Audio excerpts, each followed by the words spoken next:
Thundermaw Hellkite, basically. So Reckless Wave up into Thundermaw. Yeah. You got Hellrider there, probably? Yeah, for sure. Because the burn spells aren't even that good, so it's like not a huge opportunity cost to be cutting them. How about Falcon Wrath? You want to go black or no? Nah. I love Falcon Wrath. Zealous Conscripts your Thrag Tusk beat you to death with your own Jones. So we got our next match on camera here. We have Calvin Hart playing Naya Navigator. Yeah. Naya Navigator. Which is Naya with Deadeye Navigator, I'm assuming. I mean, there's no way Daniel Hoffman's playing Naya anything.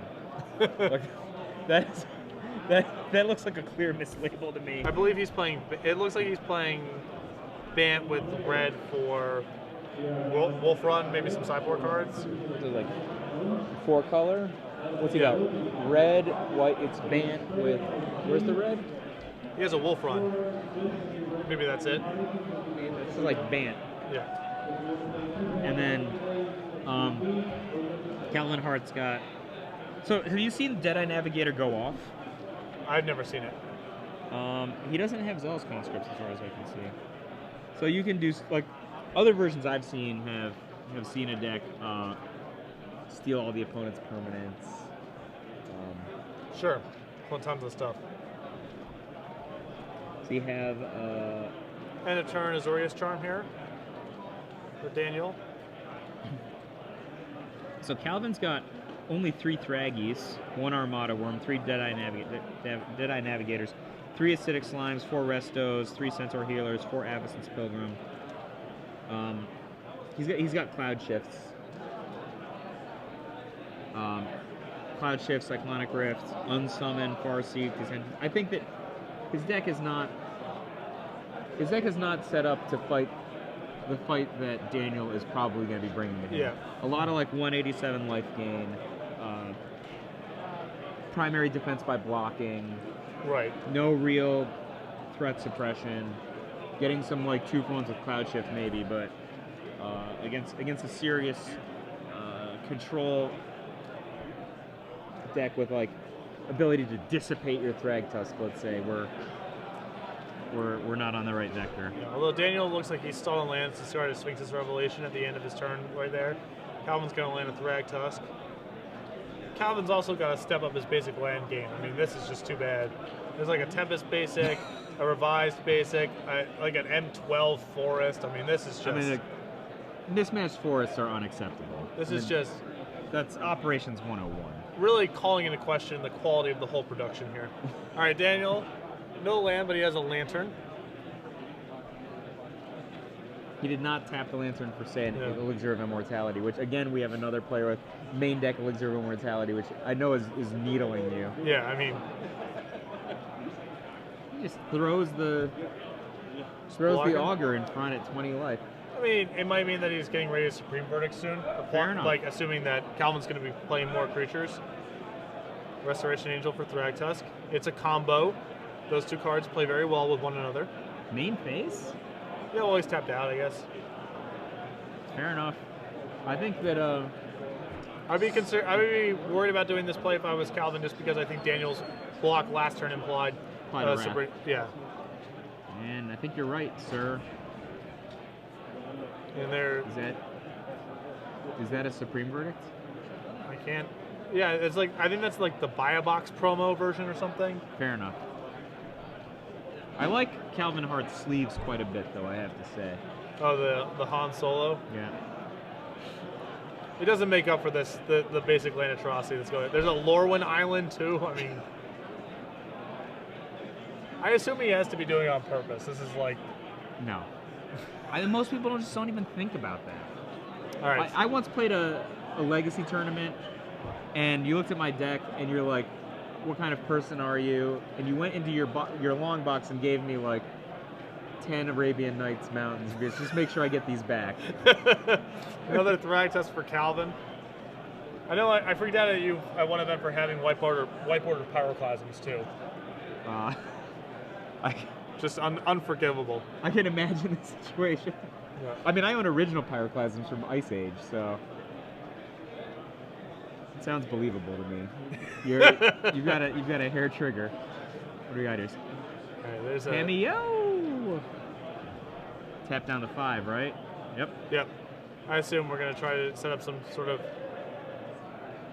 preserve our life total and then gas up a little bit. What do you think about like the blue-white deck that's just like Sphinx's Revelation, everything? No green, obviously, but maybe Azorius Keyrune to make up for it. You could still Keyrune like to 5s for Tameo, yeah. something like that. I think that deck probably has some play.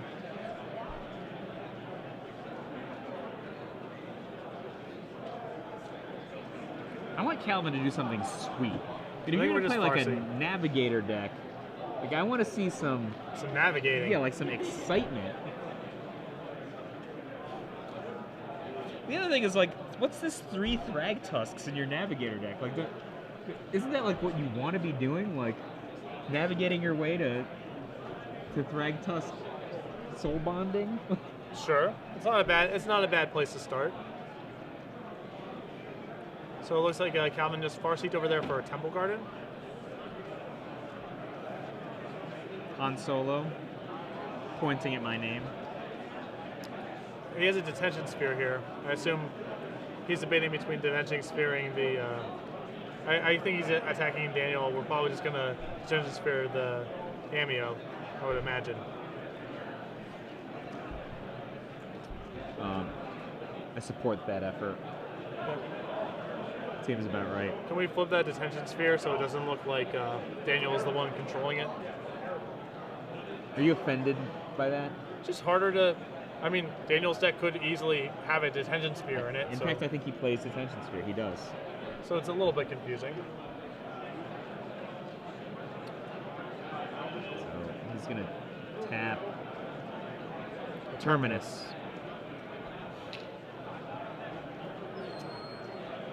All these paths lead to a 3/3 beast being left over. Yes. That's why people like Thragtusk. Yep. Nothing can go wrong. He even gets that one back later. Yeah. It's still there. And let's see. Draws. Is that Host of Herons? I love Host of Herons. I think so.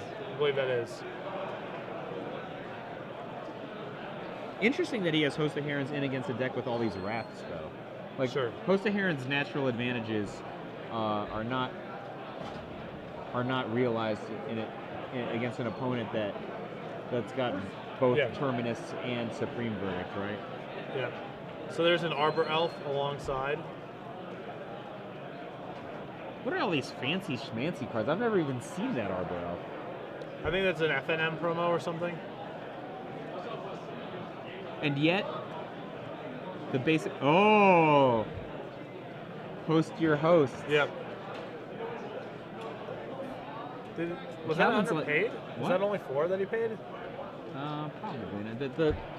Maybe there's lands underneath there in a jumble, and he's got the Lantern tapped. Jesse, why don't you have the table judge spread out the lands that Daniel tapped to cast the Host of Herons? Yeah, from here it looks like there was an underpay, but maybe there's a land underneath there. See, I assume he's got his Dissipates in against Calvin's deck, right? Yeah, would make sense. Really want 3 up. Oh. All right. Oh. Okay. Patrick Deadeye Sullivan. Yeah. Just a sniper. Very well done. So Calvin just sent him with his team to knock Daniel down to 11. Green-white land up. What's he thinking about here? I assume we're going to be revelating or trying to stick a revelation. I think Calvin might have a Dispel. That would be sweet, right? It would be quite sweet here. Debating about whether or not wants to send in the Arbor Elf. It looks like we're not. Why would you not want to send in the Arbor Elf? You got to have something to do with it. Just oh no, you might not want to get. No, but if you're scared of Resto Angel, you might not send in the 3/3. It just has to be mana related. Fair enough.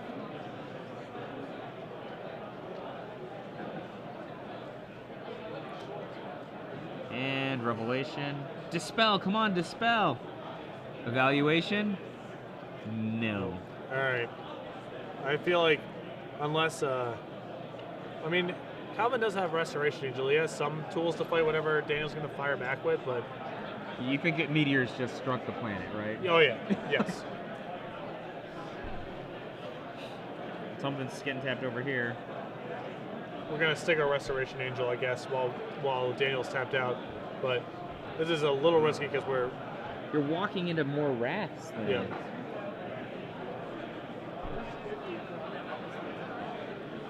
If I'm Daniel Hoffman, I'm probably like, thanks, right? Yeah. Drop a sweeper. Unless he just drew into blanks, basically.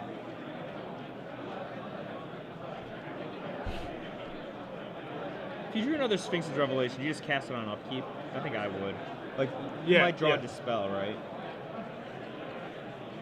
Looks like he's got a Silk Flash Spider ready to go. That's a card. It's very good here.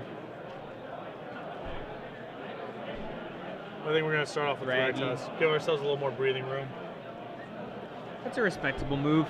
He's got, what, 4 left? So he could go his own Restoration Angel combo off of that. Set up some chaos. Yeah, it's pretty easy for him to take over the game once he's gotten that set up. I like your analogy to Cruel Ultimatum of Sphinx's Revelation. I never really thought about it that way, and it feels kind of ultimatum-ish. Yeah.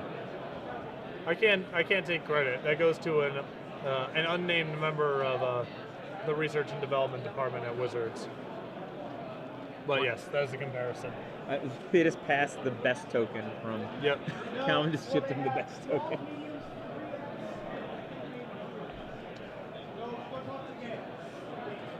But the parallels are considerable.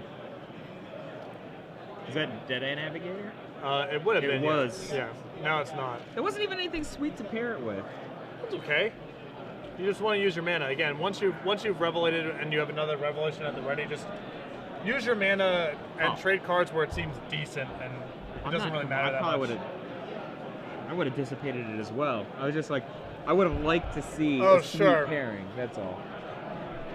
I think that if you're going to play a Navigator deck like this, you got to go with Caverns, and I don't think he has Caverns in his deck. Mm-hmm. You need your stuff to stick. So Silk Lash Spider. Now it's time for the long and grinding road of 29 points of damage. Yeah. Calvin is just on time through his Dispel. Well, he has Cyclonic Rift. That's a good spell. But I would be wary about casting the Cyclonic Rift just yet, right? You need to get like considerable value out of it. Yeah. Given the fact that Daniel's already resolved a large Sphinx's Revelation. Yeah, you can't fire it off for just a little bit. So, detaining 2/7. Does Daniel have any kind of stuff that affects the board? The Detention Sphere is not relevant there. Oh, he has Door to Nothingness instead. Everyone's got Door these days. Yeah, it's the cool thing to be doing. Imagine someone said to play Doors a month ago. What do we have? Frag. This is fine. He's just basically playing the fair vector against Calvin, but having drawn way more cards previously, right? Yep. So. And just giving himself enough breathing space to just deploy his hand. I guess every Thragtusk is almost 2 hits from a Restoration Angel that he has to worry a little bit less about. All these mismatched cards on Calvin's side, they've got to be driving you bats right now. Oh, and Urza's Saga Forest, I think. Oh, look at the Angels, Patrick. Oh, I'm not even paying attention. Like, the Angels are whatever. You own the ones you own. They're like, $5 or $10. I understand that. The basics, you can at least get basics that all have the same art without putting in too much effort. The Saga Forest is just too much to bear. We got 3 different kind of forests. I mean, I once won a PTQ. I had 14 different kinds of swamp. What do you think about that? I don't know. It depends if Calvin's doing it like on purpose. I did it on purpose. In which case, it's like actually kind of sweet. All right, so Calvin here at the end of the turn, after taking some lumps here, is going to be trying to. He's not going to revelate. Well, it's not his deck, right? Cyclonic Rift, I think he's looking at. This is a really tough board to Cyclonic Rift on. No, you can't Cyclonic Rift. There's no value. Just not taking 8. Are we in combat, or did the turn end? Whenever I just let it resolve, right? Yeah. It just did nothing. Yeah, that was in a turn.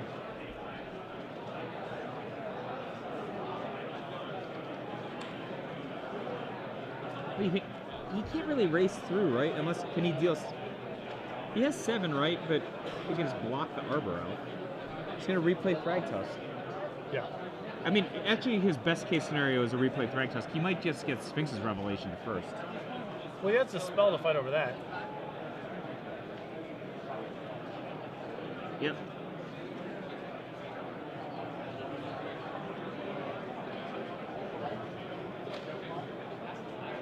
I'm just not sure how Cyclonic Rift helped him win there. Yeah, it's a little rough because you're actually allowing him to. So Calvin's gonna take it down. Yeah, what I'm dubious about is just like it allows him to. He has now the option of spending 5 mana to gain 5 life, which can matter. Now, it's possible that the only way that the play makes sense to me is if the 1 mana really matters, because you're bouncing his Lantern. So if you're thinking he's like that log jam for mana, but and he puts him in a spot where he has lethal, right? Yeah. But that presupposes an ability to get the beast token out of the way to get in with the Arbor Elf, right? Which he didn't have. Obviously he won. That's not the question. It's the question of like how did Cyclonic Rift help I actually think he might have been better off just non-overloading the Rift on the Lantern. That play is actually fine because you're not doing anything with it, and the mana might matter.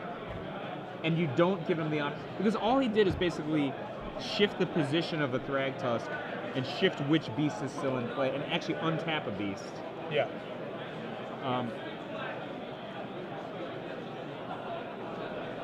Although anytime you cast a Cyclonic Rift is exciting. It is exciting. But yeah, I think overloading there is a little. Yeah, I'm not a huge fan of overloading there. Although I think, given that it was in his hand, it might have been fine to just cast on the Lantern. That might have been actually okay. Dispel was super sweet. Yeah, Dispel is awesome. I think that we should see more Dispels after this. I think more Dispels and more Negates should just be in people's decks. Looks like Daniel's keeping 7 and Calvin's going to be taking a mulligan. That's a fast shuffle. Yes. Well, I think they're up against the wall in terms of time on the round. You still got to take a moment and shuffle your deck correctly, you know? Like, you don't want to lose because you didn't shuffle. Sure. Daniel's on the play this game, right? Yes. You think it's like a 0% likelihood of having Door in his deck in this matchup? I think Door's actually shines against a deck like this. Yeah. You can't counterspell it really. There's no great ways of it. I mean, I guess you can Cyclonic Rift it. I guess that's a walk. Oh, Calvin Hart opens up with Farseek. Probably going to get a Tumbled or Hallowed Fountain. And so, in case you didn't notice, Daniel Hoffman, who's actually the control player in our match, has the Cavern of Souls in play, and it's named Beast.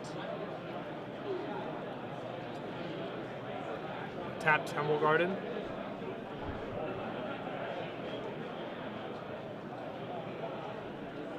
Do you ever pay extra for your Ravnica duels when you have nothing to do? Do you do that to bluff very often? Every once in a while. Certainly not in Daniel Hoffman's spot. Although, I'm a little surprised that he wouldn't want to just play it on tap to be able to cycle his thing twice and like out of the graveyard and just use his mana a bit more efficiently. I think he might have been worried about overdraw. Well, it's the same over. Oh yeah. No, it's not. Hand to graveyard is different from graveyard to hand. But he's on the play. He doesn't overdraw. Fair enough.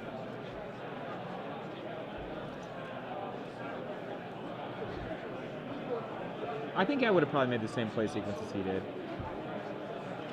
Draggy. Gonna be hit with a dissipate.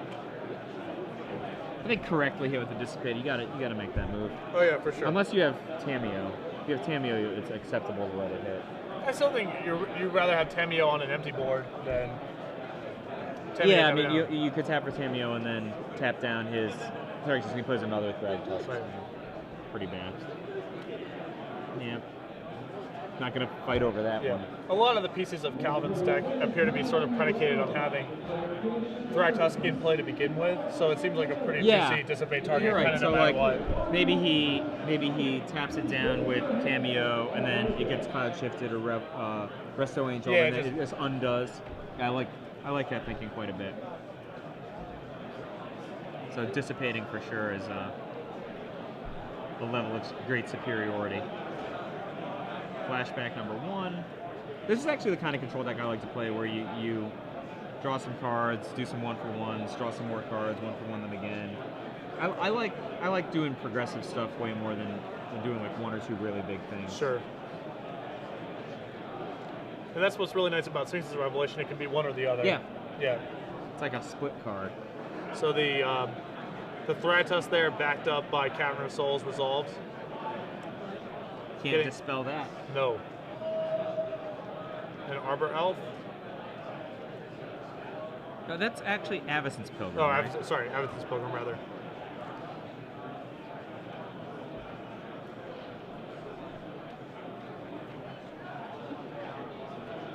In with Dragster for 5. Starts its long, slow march. Calvin's got a grip full of stuff. A lot of land in play. He's got some cyclonic riffs. He has a lot of riffs. Is that Navigator? Yeah. And we're going to be dissipating that one too. I think that's correct, but it just makes me sad. Daniel is being the enemy of fun over here. Yeah, like, there's no debate about this. I want to see some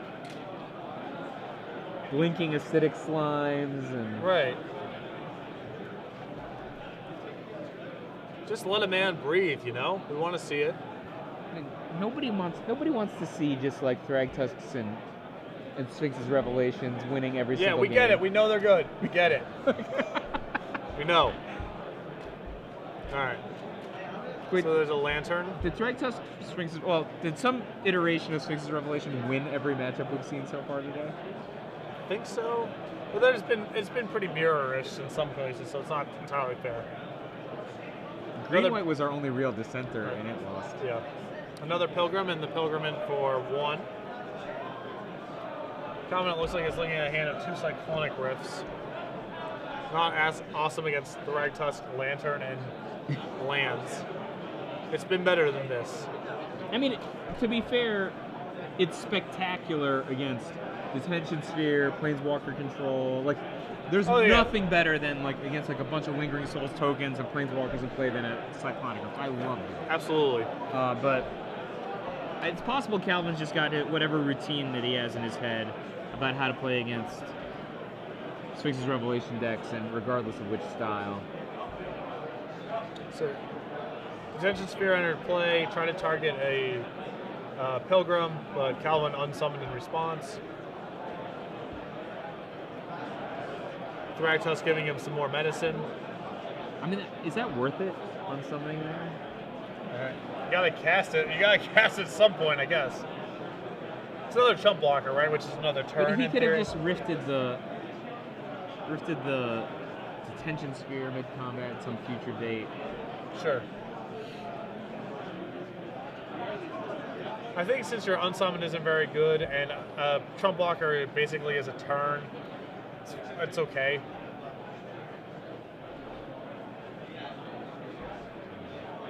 Daniel Hoffman, Bant Control. 1:13 left. In for 5. Gonna see a block here, obviously, right? Yep.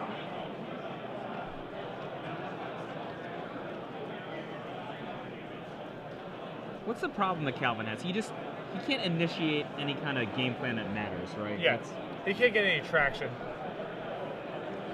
It's very easy. Also, like, his cards are very predicated on A plus B plus C, and Daniel's are just, my card works, my card works, my card works.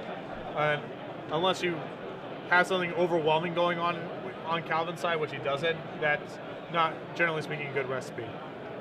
All right, so we're going to... It's good. Detention Sphere, the 2 Drag Tusks. But we don't even have enough mana to overload our Rift, so we have to chump block again. No. You can absorb 1, right? Oh yeah, you can take it. Yeah, I guess you can take it. He has Supreme Verdict in his sideboard. I don't know if he has it in his deck.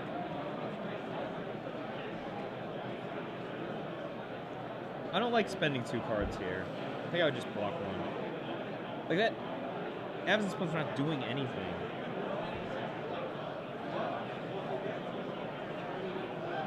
Did time just run?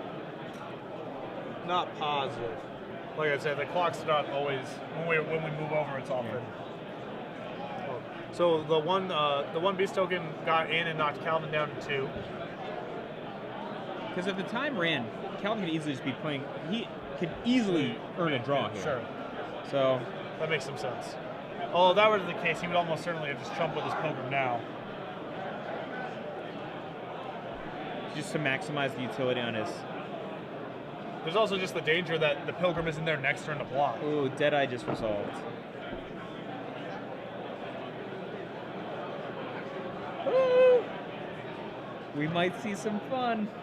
Oh, what's this? Oh no. What's this? What could this be? Whatever, that doesn't kill anybody. Yeah, go draw your cards. We get it, we know. It's really good. He wasn't gonna kill you with damages anyway. Alright, time on the round. Yeah, turn 0.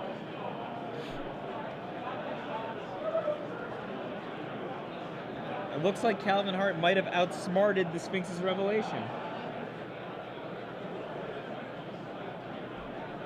Like, Daniel needs 2 things. Actually, attacking with the Avacyn's Pilgrim is atrocious.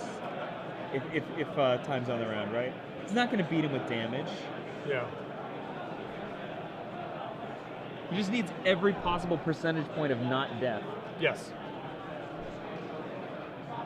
Like, the worst case scenario is if Daniel has a way to actually deal with the Deadeye. And then... Yeah, and then he can get him.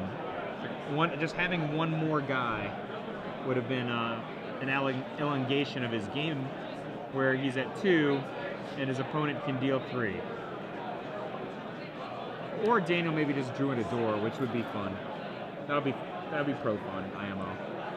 Well, he doesn't have a refuge, right?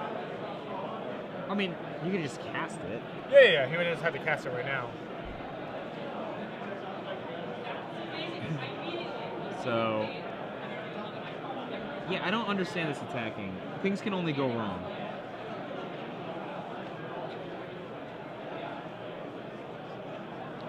Like, there's an Azorius Charm in his hand. I mean, like, I understand he can use the Deadeye's ability. That's not the question. Having to use the Deadeye's ability is introducing stacks that he doesn't have to tax. Right. See, he's obviously going to go to the Azorius Charm. I mean, fine, Calvin has lots of mana. But if your plan is to fight for the draw, that it's not furthering the plan at all. And then, does he have to re-announce soul bonding? I assume. Revelate again. He doesn't have he could actually get like 2 detention spheres or something and get in, right? No. The Deadeye is an infinite blocker. I'm not sure how Daniel wins here. Oh, he has Kesed Wolfrun, right? Finds Kesed Wolfrun. Okay. Just go over and win. Sure. Yep. That's his plan.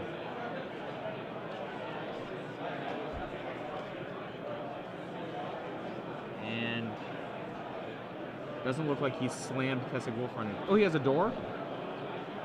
Yep, as long as he's got another turn. Oh, but Calvin has a remaining Cyclonic Rift, as I recall.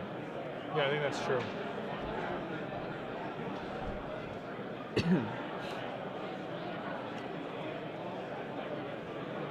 Moving to discard step.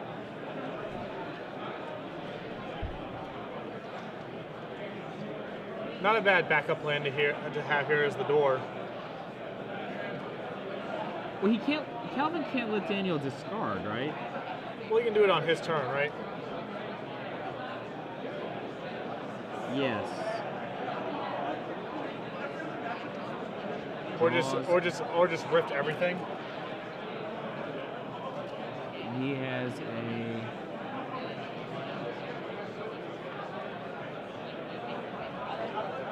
Attack with both.